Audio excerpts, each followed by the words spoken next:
Finding the perfect handheld is an incredibly difficult task. Each one has a flaw, which in turn gives it a unique personality. Today we will review a very nice system. We first saw photographs of this on social media, and then we saw the decals from Sakura Modding, which look amazing. The final straw was this Miyoo Mini in space. I had to get one. Point! Let's see what's inside. One snip with the scissors. Careful with those, they are extremely pointy. Like my nipples. It's a case from Miyoo! The colours charcoal black with red accents, and it feels a bit like suede. Well, let's open it up, shall we? Inside we have an instruction manual, a very small handheld in this cute sleeve, a USB-C power cable, this will be for charging, and something else is in here. A microSD card adapter. So the manual looks a bit like this, in both English as well as Chinese on the opposite side. Let's take this baby out of the wrapper. We can just slide it out like so. Nicely done, like a pro. First impressions, this looks rather nice. Super Nintendo style buttons. We have one speaker down the bottom, select and start, and the classic Nintendo style D-pad. We have a power switch as well as 3 LEDs. Here's a volume roller. Then underneath we have the audio jack, micro SD card slot, and the USB-C socket. You can come suck it at my massage parlor.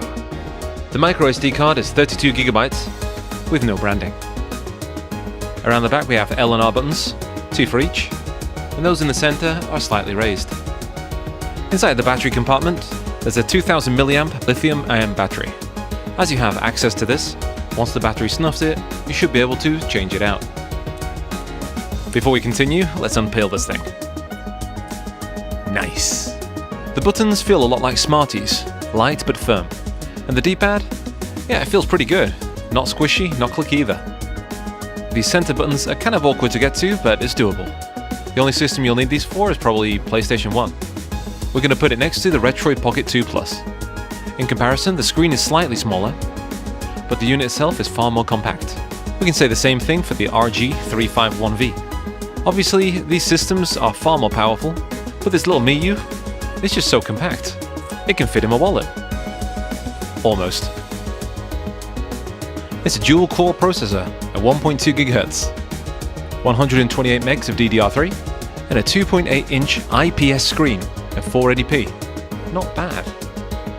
So as we turn it on, let's check the boot time. 1 to 3 o'clock for clock rock, 5 o'clock, 6 o'clock, 7 o'clock rock. I am John Luke, rock hard massage man. Ah yes. So boot up time with the stock software is around 14 seconds. Now greeted to this menu. This is the first time we turned it on, but let's check the history. A very interesting games list indeed. Let's check out Adrian's favourite game.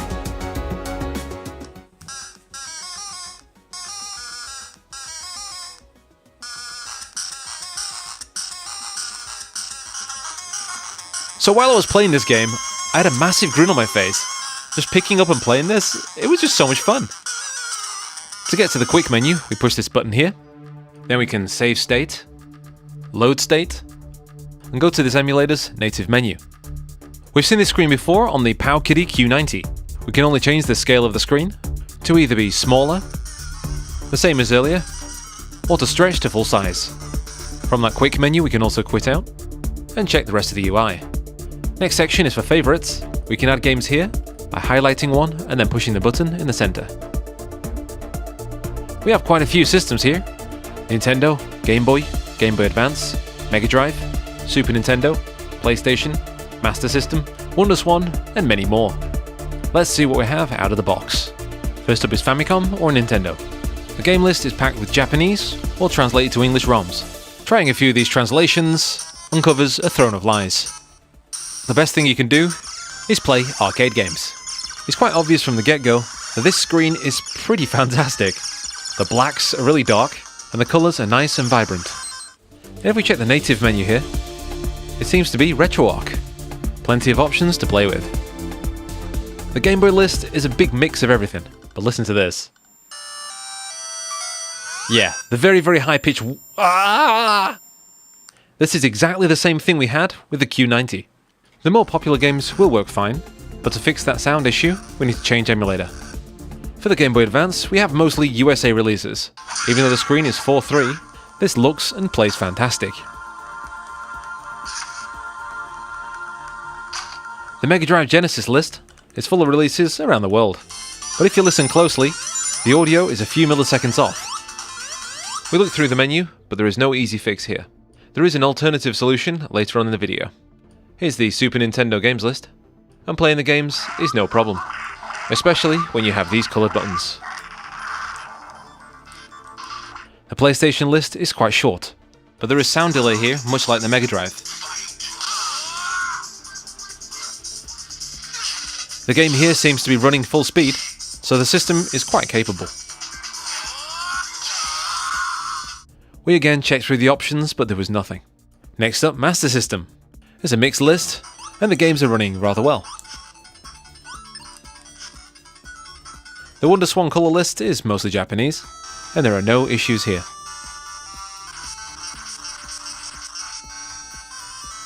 Same goes for PC Engine, and this runs flawlessly. The Neo Geo Pocket has a mixed list. It runs well, but we're stuck with a stretched screen. The games list for the Atari 2600 is more or less a ROM dump, and with the IPS screen, get ready for some bright gaming. Same for the 7800, with multiple versions of the same game. Choplifter is pretty fantastic. Before moving on to arcade games, there is FF Play, a video play we can use to watch Postman Pat. Next up, arcade. Or how about we don't, because none of these games actually run from the main menu. We tried CPS 1, 2, and 3, and then the FBN list, but nothing worked. It's quite likely that they used the wrong ROM set, but if we go into the main 2010 menu, we can actually play some of these games.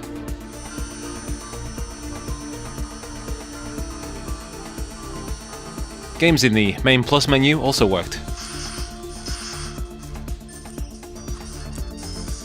Finally, the Neo Geo list. Surprisingly, nothing worked, but if we move to the RetroArch section, we have a few more emulators we can use. Usually for these kind of systems, they'd use the FBA 2012 ROM set, so if you can load it from this emulator, we should be good to go.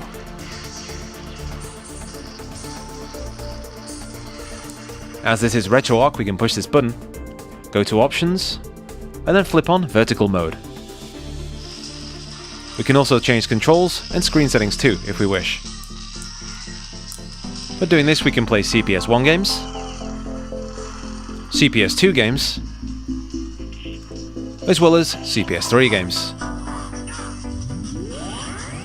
You could also add the correct ROMs if you wished, or try some of the other emulators. Next up is the apps menu. A few things are installed here, like this Chinese RPG, this other Chinese RPG, a clock, Streets of Rage remake. I would like to take Blaze for some ice cream. Caramel ribbon. A tool to free memory. And then we have settings. We can alter brightness, screen color, language. There's a good variety. 31 if I am not mistaken. Yummy in my tongue. Key mapping if you want to change them about. And a good variety of themes. There's even one called Pornhub, but we're not going to show that for obvious reasons.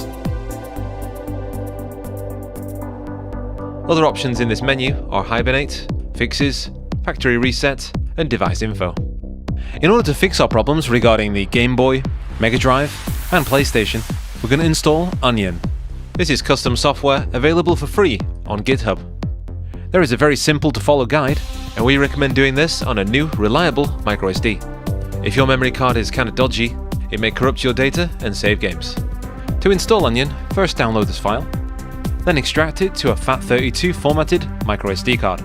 We just need this temp-update file and just drag it across. Once done, right-click on your drive and then eject. Insert into the handheld, then turn on and wait. It'll take about a minute or so we can look at how pretty it is. We're then greeted to the manual, Now we're given the question, what do we want to install? Of course, the Amiga and the Amstrad. If you want to add more later, you can do so from the menu. So once it's done its stuff, press red. Make sure it's turned off properly by checking the LEDs at the top. Then take out the microSD, insert it to your computer to add your games. You can actually copy across the BIOS and ROMs from the stock microSD to this one. We suggest finding your own ROMs and then checking if they're compatible with the Onion wiki. If you wanted to add thumbnails to your UI, we can use Scraper. Make sure you have a free account ready and click the plus to add new system. As we've added Neo Geo, we're going to select it and then press OK. Then we're going to help it find the ROMs on our microSD. ROMs, Neo Geo, and then press OK. We can repeat this for every system we have on the device. Then we'll have a nice list on the left. Click on All Systems, and then Media. We only need one image to show, so click one and then remove it. So now we're going to use the arrows at the bottom to select which image type we wish to have. It's probably better to have a tall image for this, so we're going to choose Box 2D. In the output folder, remove media images to have IMSG with a capital I.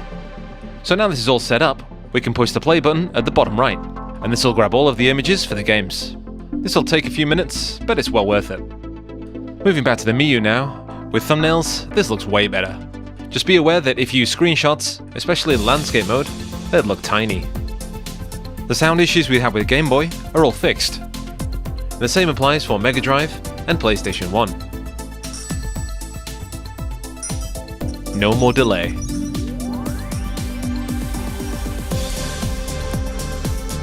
As this uses the PCSX rearmed emulator, some games like Ridge Racer Revolution will run slightly slow, but that's definitely in the minority. We can also have more luck with Neo Geo and other arcade games. And one of my favourite features of Onion, tap this menu button once, it saves the state, and it gives you a list of the last 10 games played. Select one of these and it'll jump you right into the place you left it. To get to the RetroArch menu, you push the center button and select. And to exit to the main game list, we hold the center button until it vibrates. Sounds a lot like Beverly. So let's see some of the new systems we've added. Here's Amstrad CPC, Rainbow Islands. And some Lotus Turbo Challenge 2 on the Amiga. At default, the aspect ratio is slightly off, but we can fix this in RetroArch. Go down to zoom mode, then select either medium or large. And this one runs at full speed.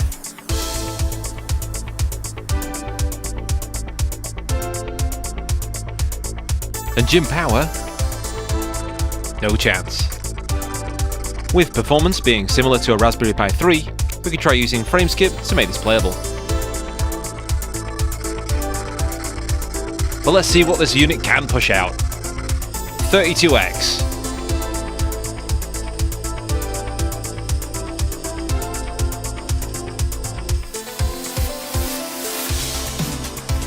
Scum VM. A little awkward on the D-pad, but this runs great.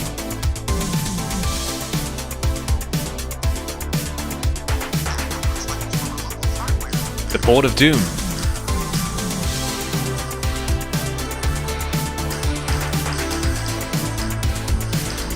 Tap the power button at the top to turn on sleep mode. Tap again to wake it up. If you want to shut it down, hold it in until it vibrates. I think it's about time for the pros and the cons. The Miyoo Mini V2 has a lot going for it. It looks great, plays straight out of the box, and it's a very affordable handheld. There are not many things you can say bad about this, except for the stock firmware and the garbage microSD. If you're on the lookout for an 8 to 16-bit handheld, we can easily recommend this. With its fast boot time and the use of save states, it's perfect for on the toilet. Or if you want to be part of the Miyoo Mini community, you can just take photographs of them, like in cake and in the garden. Oh, that's where you went. Come on. As I play Blazing Star, here's a big thank you to all of those on our Patreon. You guys are fantastic and keep us moving and grooving. If you'd like to support our work, please consider joining. We have a Discord, and John has a massage parlor. Business is banging like Parappa the Rapper and Son of Fire. Kick punch like this video, it's all in the mind. It sure is, John. This has been Emu Chicken of Team Pandori, and I'll catch you on the next one. Ta-ra!